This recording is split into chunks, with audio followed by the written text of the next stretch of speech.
Prabhupada, Jaya Prabhupada, Jaya Prabhupada, Srila Prabhupada.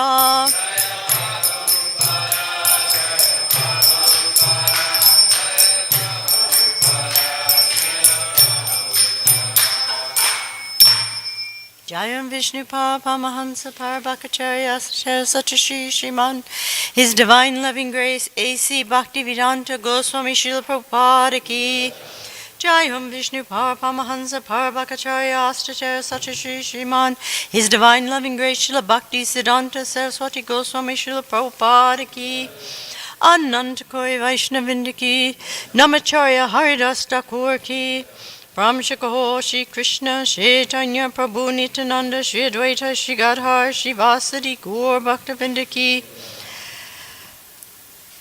Shri Radha Krishna Gopinath, Samakunda Radha Kunda Girti Govardhan Ki. Vrindavan Dham Ki. Mayapur Dham Ki. Navadvip Dham Ki. Jagannath Puri Dham Ki. Samaveda Bhaktavinda Ki. Shrimati Tulsi Devi Ki, Shrimati Bhakti Devi Ki, all glories to some devotees, all glories to some devotees, all glories to some devotees, all glories to Shri Guru and Gauranga. Om Vishnupadaya Krishna Bastaya Bhutale, Shrimati Bhaktivedanta Swamini Tinamani, Namaste Saraswati Devi, Gauravani Pachani, Nivishesha Singhavari Pasyatya Dasatanani. Om Namo Bhagavate Vasudevaya. Om Namo Bhagavate Vasudevaya. Om Namo Bhagavate Vasudevaya. Narayanam Namaskritya Naram Chaiva Narottamam Devim Saraswati Vyasam Tato Jayam Udir. Before reciting this Srimad Bhagavatam, which is the very means of conquest, one should offer respectful obeisances unto the personality of Godhead, Narayana, unto Narayan Rishi, the supermost human being, unto Mother Saraswati, the goddess of learning, and unto Srila Vyasadeva, the author. Naishya Preshu Abhadreshu Nityam Bhagavata Sevaya Bhagavati Uttamasloke Bhaktir Bhavati Naiskati. By regularly attendance in classes on the Bhagavatam and by rendering of service to the pure devotee, all that is troublesome in the heart is almost completely destroyed, and loving service unto the personality of Godhead, who is praised with transcendental songs, is established as an irrevocable fact. Om Agana Timrandasya Jana Jana Salakaya Jaksun Militanyena Tasmai Shri Gurave Namaha Shri Krishna Mano Bistam Snapitam Yena Bhutale Swayam Rupa Gadamayam Dadanti Swapadantikam Vandeham Shri Guru Shri Yuta Barakamalam Shri Gurum Vaishnavamscha Shri Rupam Sahajiktam Sahagana Raghunatham Vitam Tam Sajevam Sadvaitam Sadvarutam Parijana Sahitam Krishna Chaitanya Devam Shri Radha Krishna Padam Sahagana Lalita Shri Vishikam Vitamscha. Hey Krishna Karuna Sindhu Dina Bandhu Jagapate Gopisa Gopika Kanta Radha Kanta Namosute Tapta Kanchana Gorange Radhe Vindavanishwari Vishabhanu Sute Devi Pranamami Hari Priye Vanchakalpatarubhyascha kripa sindhu bhevacha patitanam bhavanebhyo vaishnavebhyo namo namaha. Shri Krishna Chaitanya Prabhu Nityananda Shri Advaita Gadadhar Shivasadi Gaur Bhaktavinda. Hare Krishna Krishna Krishna Hare Hare Hare Rama Rama Rama Hare Hare. So today we're studying from Srimad Bhagavatam, Canto 1, Chapter 11, Verse 18. Krishna enters Dwarka. And we will do verse 18 and 19 today. Paranendram Parashkritya Varanendram Parashkritya Brahmanai Sashush Mangalai Brahmanai Shashu Mangalai Shankar Turya Ninandena Sankaturya Ninadena Brahma Goshena Jadrita Brahma Goshena Jadrita Pratyujagmu Ratire Hrishta Pratyujagmu Pratyurishta Pranayagata Sadvasta Pranayagata Sadvasta Varanendram Parashkrita Brahmanai Sashu Mangalai Shankacharya Ninadena Brahma Goshena Chadrita Pratyuk Jagmu Ratayarishta Pranagyagata Sadvyasvasta Varanendram Purashkritya Brahmanai Shashu Mangalai Shankaturya Ninadena Brahma Goshena Chadrita Pratyuk Jagmu Ratirishta Pranayagata Sadvasa Varanendram Purashrita Brahmanai Shashu Mangalai Sankaturya Ninadena Brahma Goshena Chadrita Pratyu Jagmu Ratirishta Pranayagata Sadhyasa. Please chant. Varanendram Parashkrita Brahmanai Sashu Mangalai Sankaturya Ninadena Brahma Goshena Chadrita Pachipana Chatarishta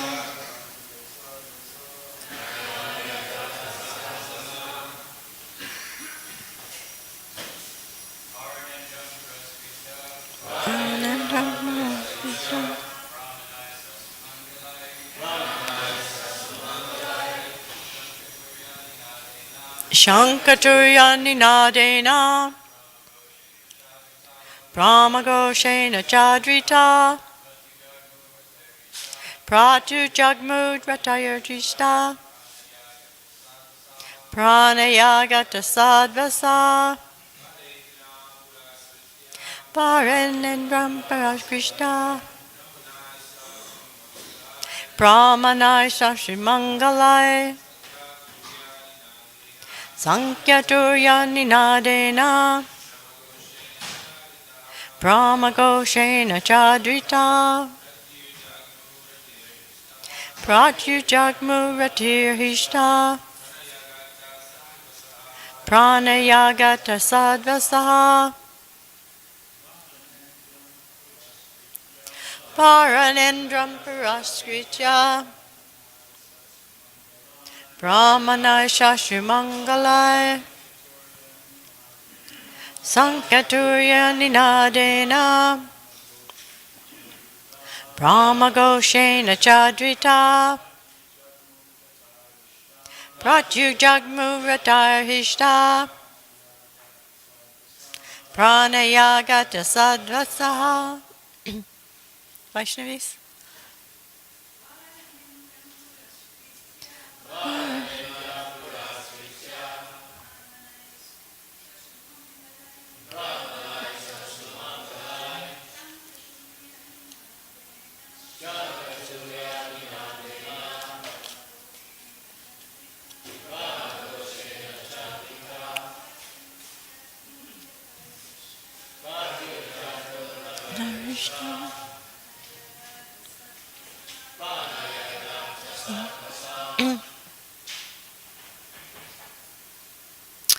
Varanendram.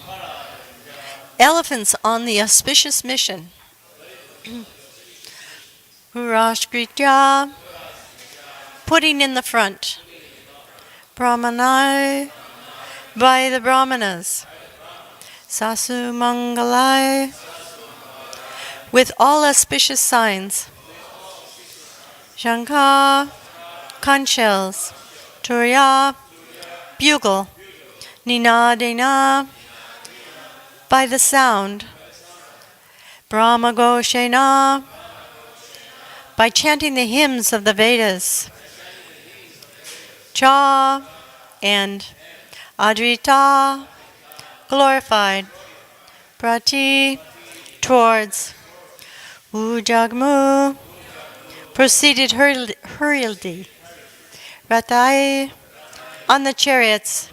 Hishta. In cheerfulness. Pranayagata. Saturated with affection. Sadvasaha. All respectful.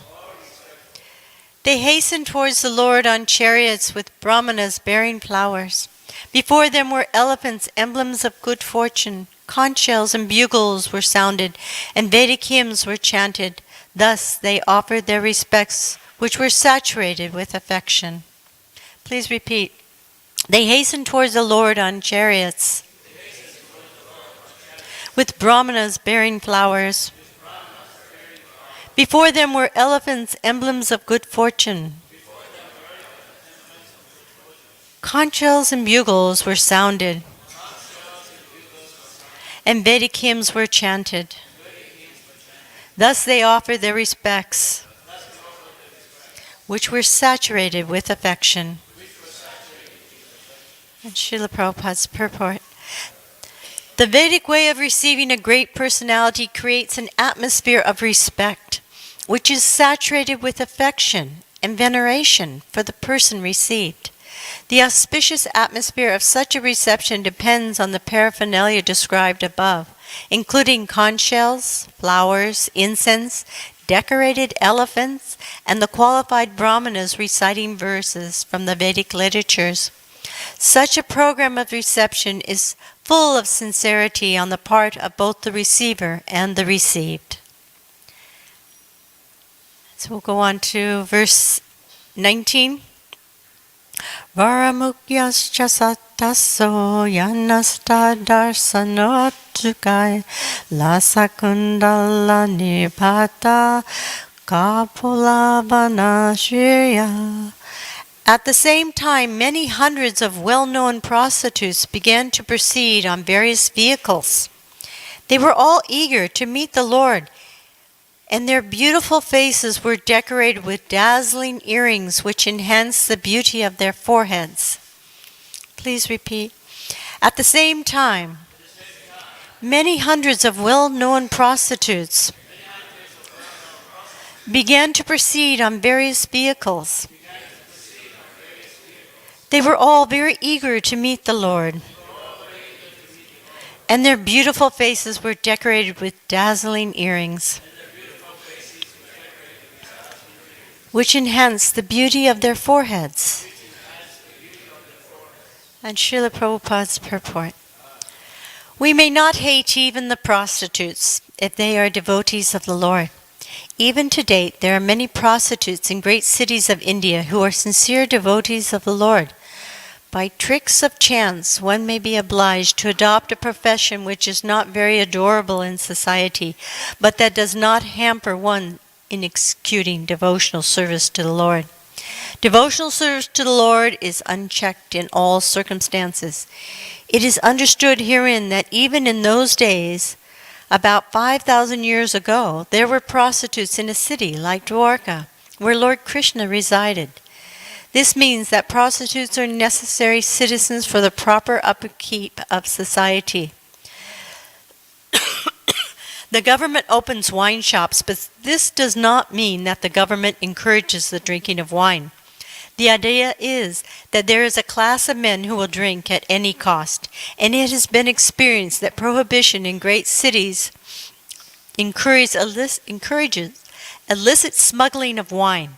Similarly, men who are not satisfied at home require such concessions.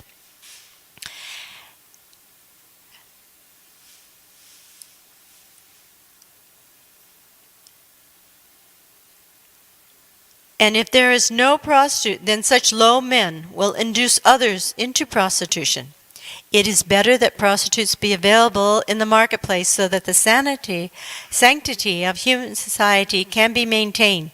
It is better to maintain a class of prostitutes than to encourage prostitutes within society. The real reformation is the enlightenment of all people to become devotees of the Lord, and that will check all kinds of deteriorating factors of life. Srila Bilamangal Thakur, a great acharya of the Vishnu Swami Vaishnava sect, in his householder life was overly attached to a prostitute who happened to be a devotee of the Lord. One night when the Thakur came to Chintamani's house in torrents of rain and thunder, Chintamani was astonished to see how the Thakur could come on such a dreadful night after crossing a foaming river which was full of waves. She said to Thakur Balamangal that his attraction for the flesh and bone of an insignificant woman like her would be properly utilized if it could be diverted to the devotional service of the Lord, to achieve attraction for the transcendental beauty of the Lord. It was a momentous hour for the Thakur, and he took a turn towards spiritual realization by the words of a prostitute. Later on, the Thakur accepted the prostitute as his spiritual master. And in several places of his literary works, he has glorified the name of Chintamani, who showed him the right path. In the Bhagavad Gita 9:32, the Lord says, O son of Pritha, even the low-born chandalas and those who are born in a family of unbelievers, and even the prostitutes shall attain perfection of life if they take shelter of unalloyed devotional service to me. Because in the path of devotional service there are no impediments due to the degraded birth and occupation. The path is open for everyone who agrees to follow it. It appears that the prostitutes of Dwarka, who were so eager to meet the Lord, were all his unalloyed devotees, and thus they were all on the path of salvation according to the above verse of the Bhagavad Gita. Therefore, the only reformation that is necessary in society is to make an organized effort to turn the citizens into devotees of the Lord, and thus all good qualities of the denizens of heaven will overtake them in their own way. On the other hand, those who are non-devotees have no good qualifications whatsoever.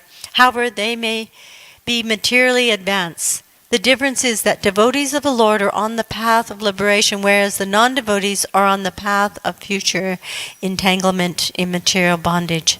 The criterion of advancement of civilization is whether the people are educated and advanced on the path of salvation.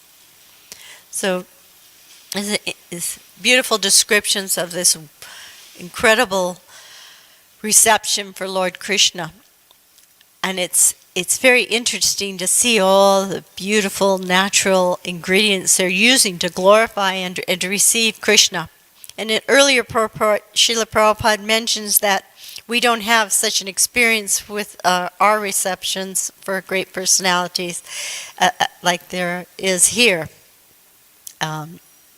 These receptions, they create an atmosphere where the eyes are seeing beautiful things, and the ears are hearing beautiful sounds. The aroma in the air is very pleasing and sweet, and then the brahmanas are chanting these mantras which are purifying the atmosphere. So everyone is appreciating this wonderful, wonderful situation. Where in current society, we take old newspaper and cut it very small, and then we put it in a trash can, and we dump it out the window on top of people we're receiving. No flower petals.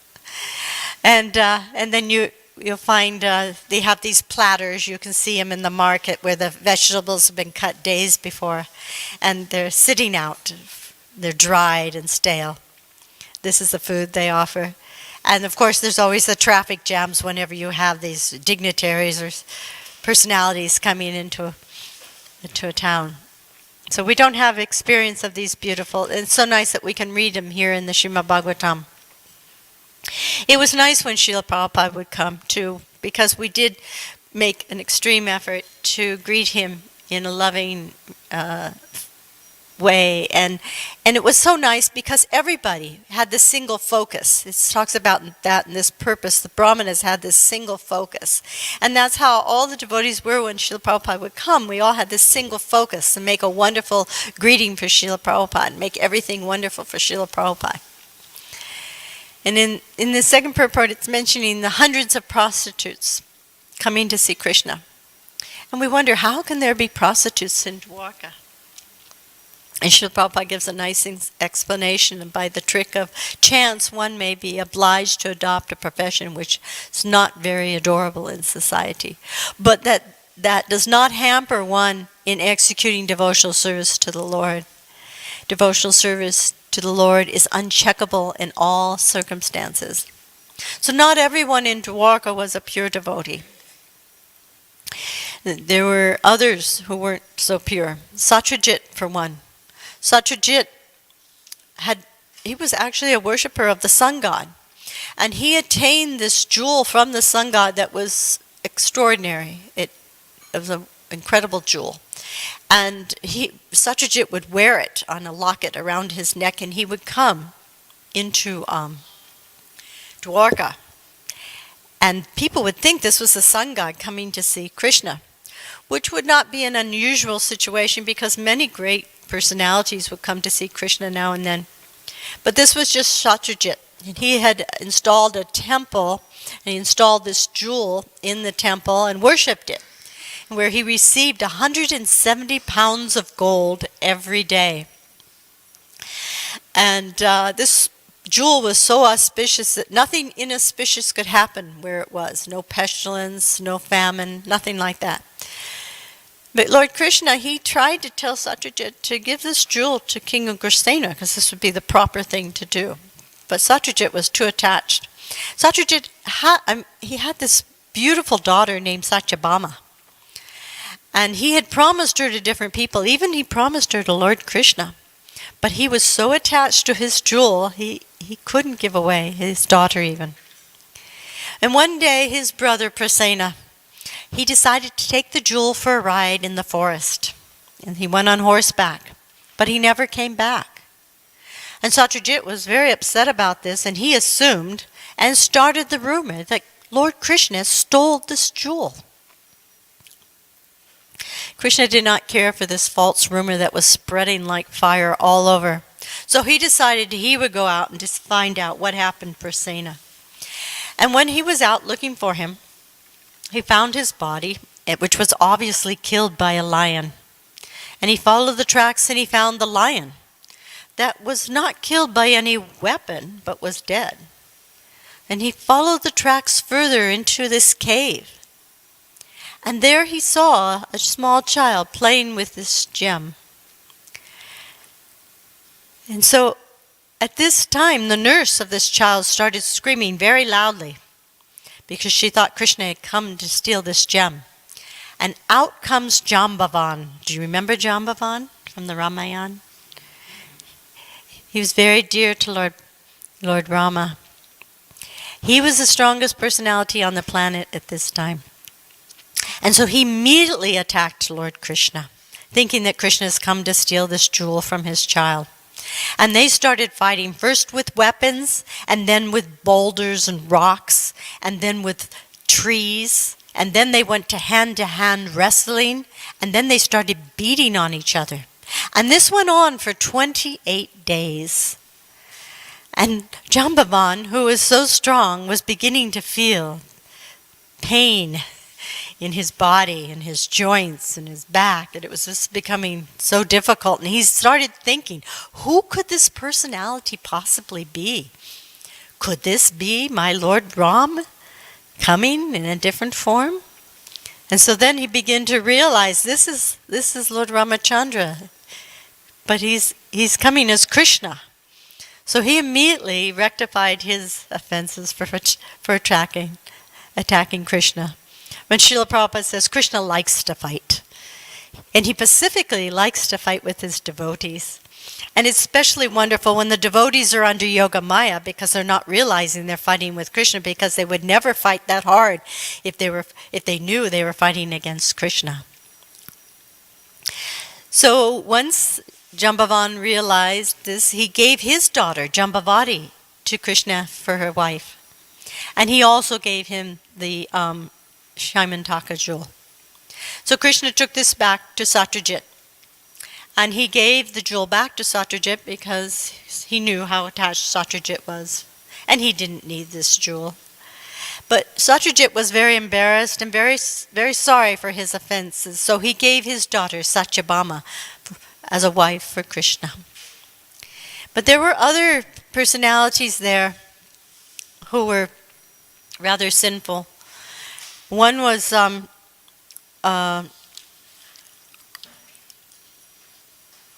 Kritavarma. Kritavarma had conspired with Akura. Remember Akura? And Satyahanva to kill Satyajit and steal this gem. This is the trouble when you have too much. Someone always wants to steal it. But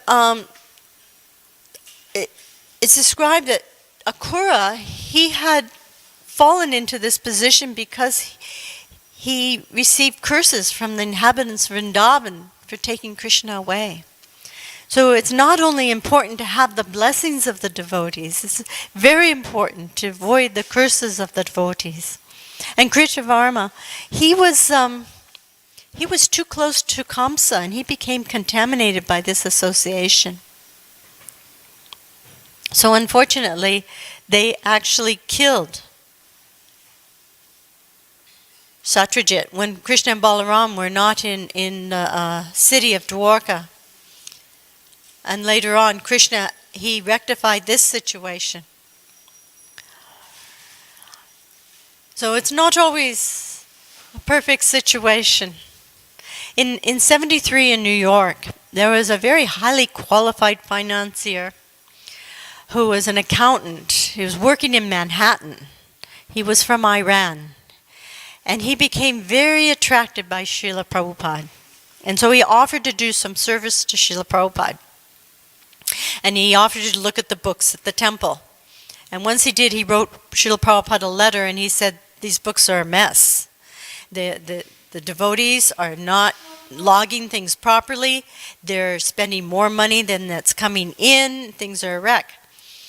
Maybe not in those words, but Srila Prabhupada sent 2 letters. He sent one to the temple president, chastising him and instructing him to correct this situation. And the other one he sent to the now initiated Treya Rishi. And he said, don't think that the spiritual world is utopia, where everything is perfect. Sometimes Krishna gets so bewildered by Srimati Radharani, he goes and milks a bull instead of a cow.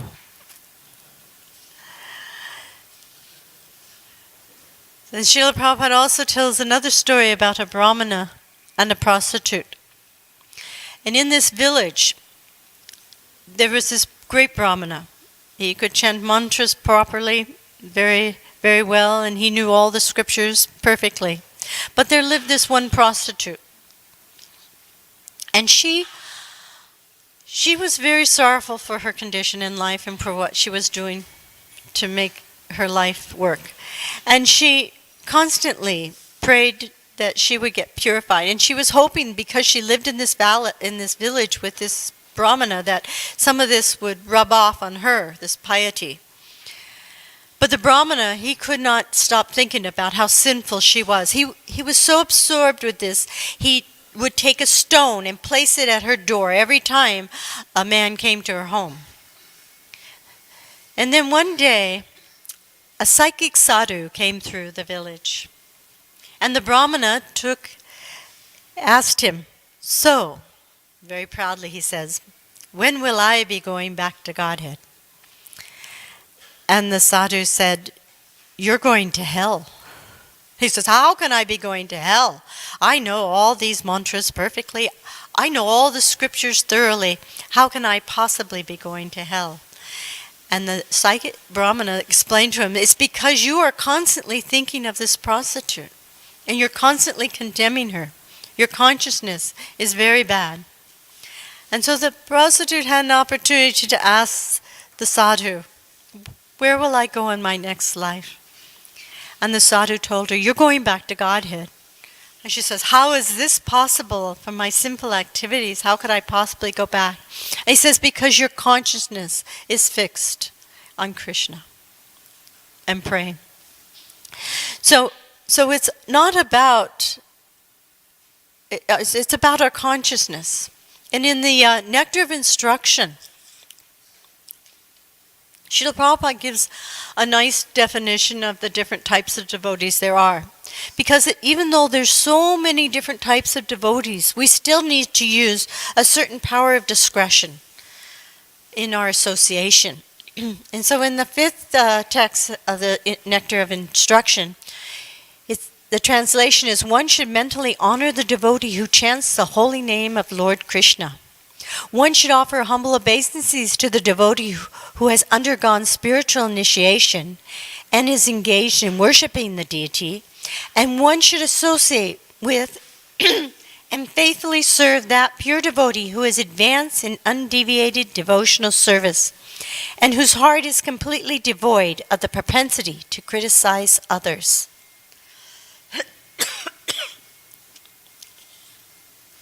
So in this particular text 5,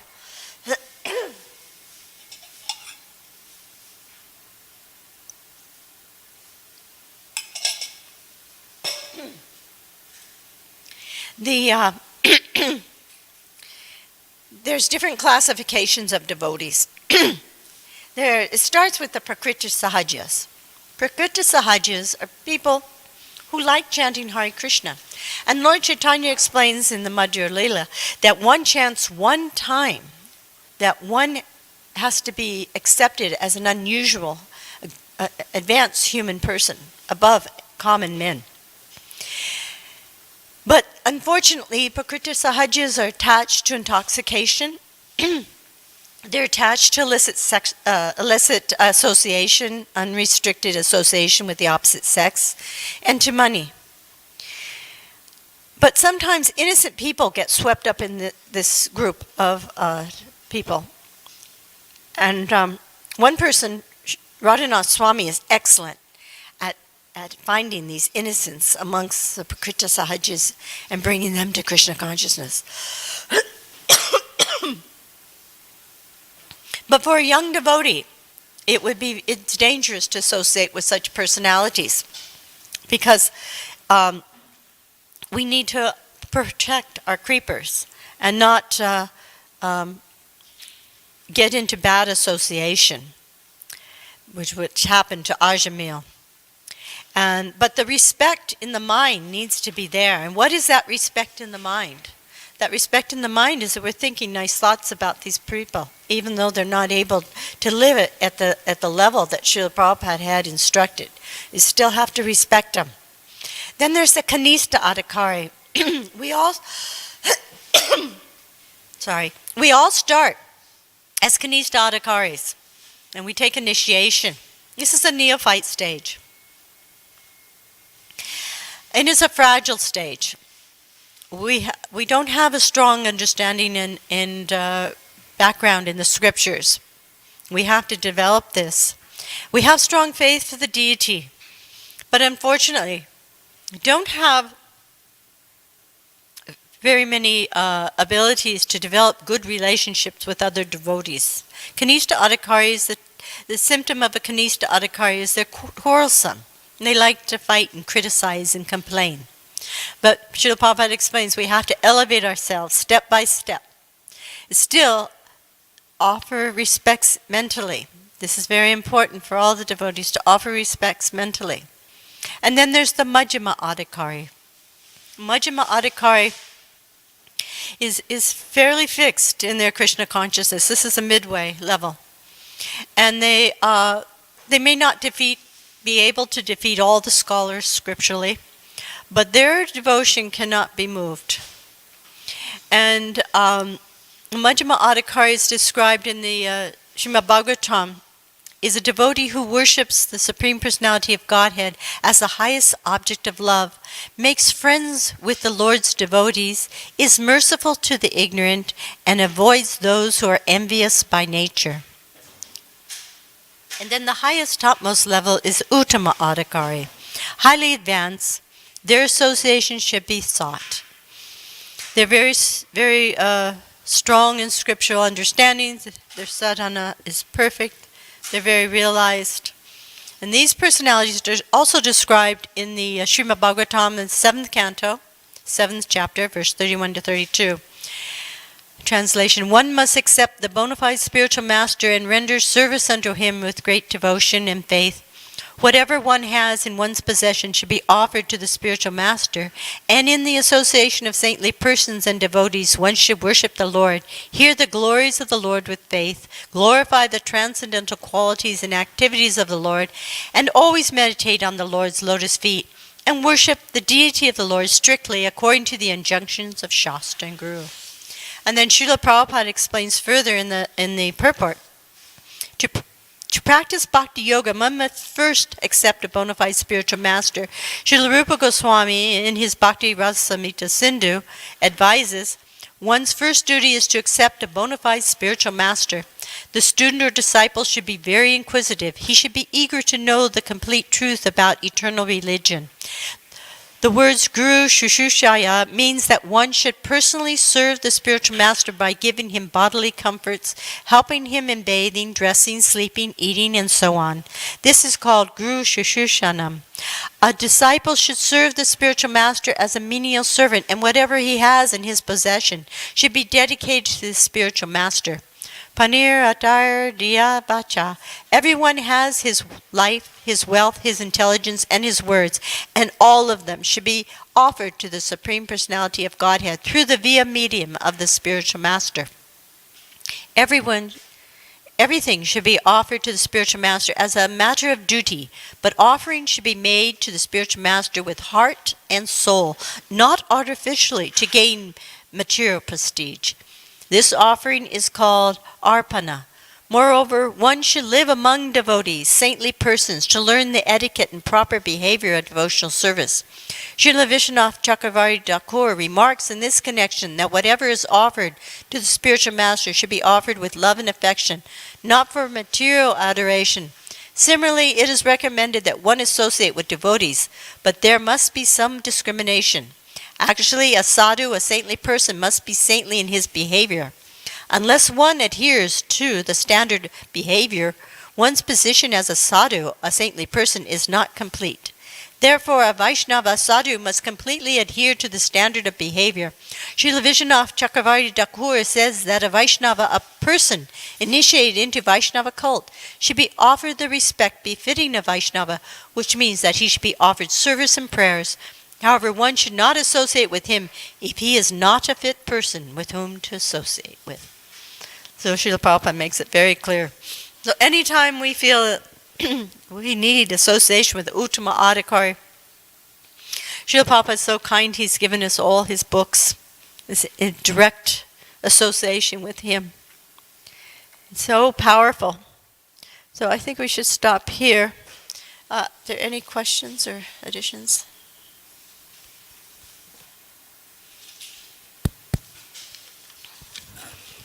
Thank you, Mata. I think you might have touched upon. I just want to see if I've understood it correctly. So the prostitutes were devotees. It's directly stated by Prabhupada, but not really on a high level. Is that? They said unalloyed. Sorry? They're unalloyed devotees in the purport. Yeah. So how could that be? Because I've definitely heard elsewhere Prabhupada say things like devotional service begins when you're on the Brahmabhuta platform, or one must first be a Brahmin before one could be a Vaishnav. We get you can't be sinful and be a devotee. It seems like there's because it's about the consciousness. And even though they were in this unfortunate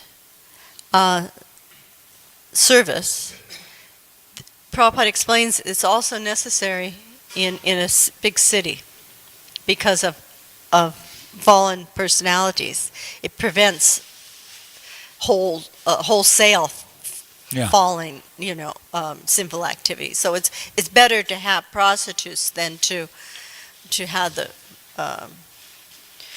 ruination of good women. So it's a necessary service, but somehow or another, Prabhupada's explaining that these women had unalloyed devotion, and they should all be respected. Okay. But we not necessarily associate with them. That's the point I'm trying to make, is that there's the personalities out there, and they can maybe chant very nicely and appear like devotees, but if they're not following, we shouldn't associate closely with them. Actually, there was a time in Mumbai when Prabhupada, there was this life member family, prominent life member family, who was very supportive to the temple. They invited the devotees to come up to their summer home in the mountains. And Prabhupada went up with a small group of devotees, and they had a wonderful prasadam. And the next morning, Srila Prabhupada called his servant. He said, "Do you hear that noise?" And the servant said, "All I hear is snoring, Prabhupada." And he says, "Yes, I know it's snoring. Why are the devotees snoring?" This is at 4 o'clock in the morning. The devotees should be up. He said, but they've become affected by their association with these people. So he immediately packed up, and he wanted to leave. Later, these life members came to the temple, and the devotees were not sure how to greet them. And Prabhupada was so warm, so welcoming, so loving, and happy to see them. Gave them prasadam. So it's because the devotees were weak and they couldn't be strong on their own, but in their own environment, in our environment here, we can be strong devotees. But we have to be careful when associating with people who are not following very carefully. Is that? Okay.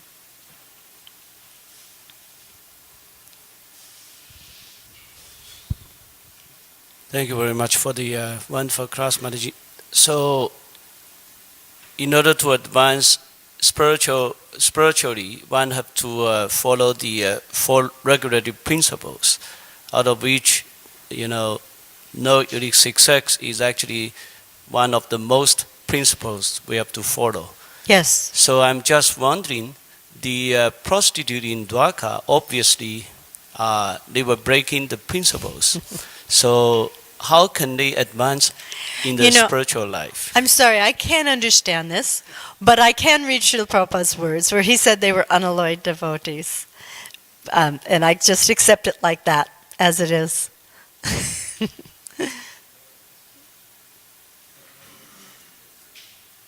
I'm not back to it.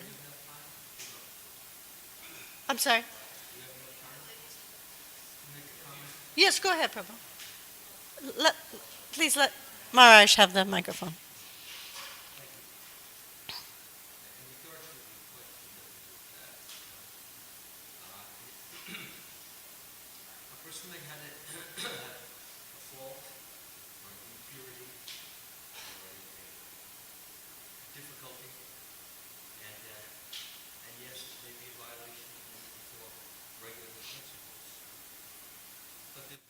Person than just that fault.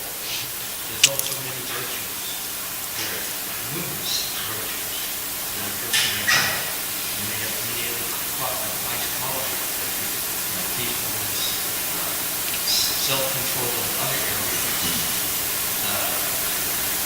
austerity in other areas. There's a number of them. You may have very strong religious feelings towards Krishna, so strong, and yet at the same time there may be this difficulty, this limitation. So sometimes it takes a bit more time to accomplish the higher or greater or purer state. And Krishna is seeing the whole situation, his sincerity, the intensity of their endeavor, their degree of affection that they have for him. So when we put the whole thing in balance, we see that all the good far outweighs the bad, and that the good that is there will ultimately, I mean, even at the end, Krishna feels very satisfied with the intensity, enthusiasm, and eagerness that they have for him. He can take them all back to Godhead. They don't have to be prostitutes. Or they may come back here. That's possible too, and in a better situation. The important thing is that Krishna considers so much first of all, I think surrender accordingly. So therefore, the degree of surrender of these prostitutes, it's not even good to think of it as that, because we can hate the sin, but we don't have to hate the sinner. Because sinners change. The sin simply remains sin, and the sinner leaves the sin and becomes a different person as many of us here have. So therefore, Krishna is so holding in balance, and that we should also try to see things in balance.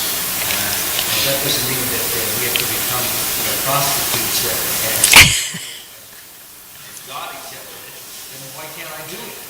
I don't have much money, maybe I can raise more money.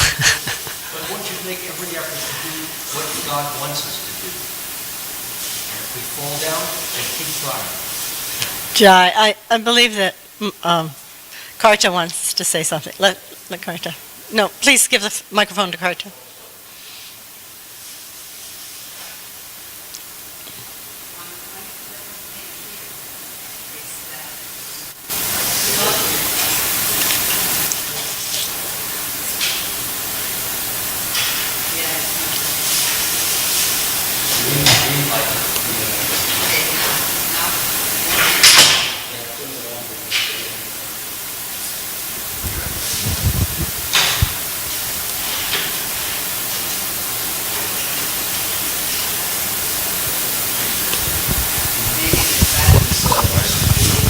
Speak loudly, I'll repeat it.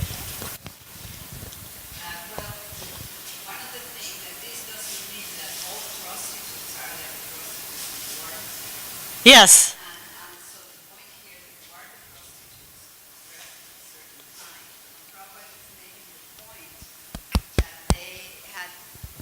They have to have that profession for some reason. Unfortunate reason. Unfortunate situation. It's not that they chose because they prefer necessarily. Correct.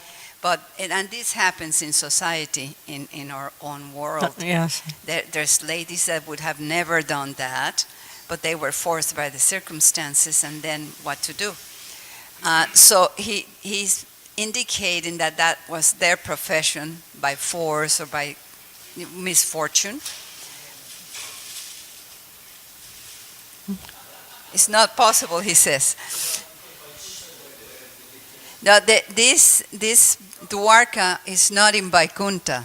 This Dwarka is in the material world. This is not we're not talking about the Yeah, we're not Dwarka talking in the about spiritual Dwarka in the world. spirit- This was on this world. When Krishna is in the material world. And there is such unfortunate situations. That doesn't mean that all prostitutes are like that. Right. And so it should be looked into in a having these prostitutes were in the Leela of Krishna. To be in the Leela of Krishna, you have to get to a high level of situation. But when you are in the material world, three kinds of people come into the Leela. Normal people that live in the world. There's the exalted devotees that are coming to serve Krishna, descending from the material, from the spiritual world.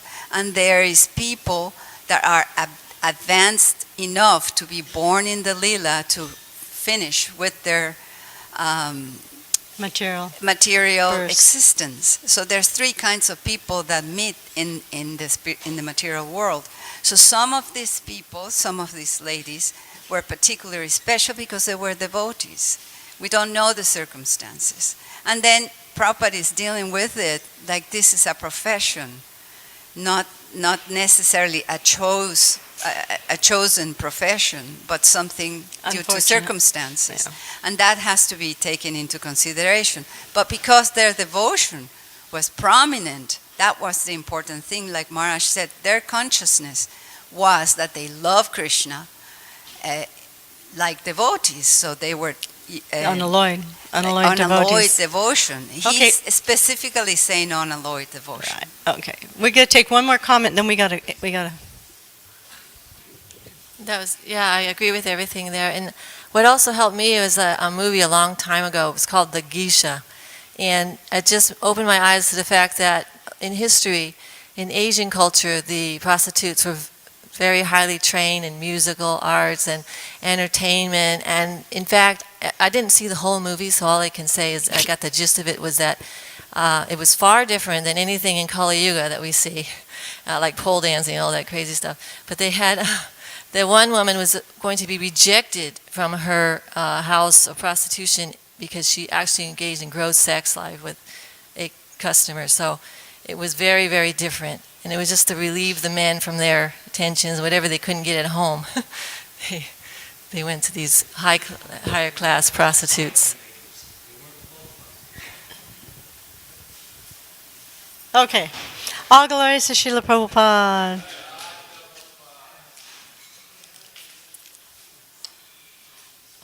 Oh.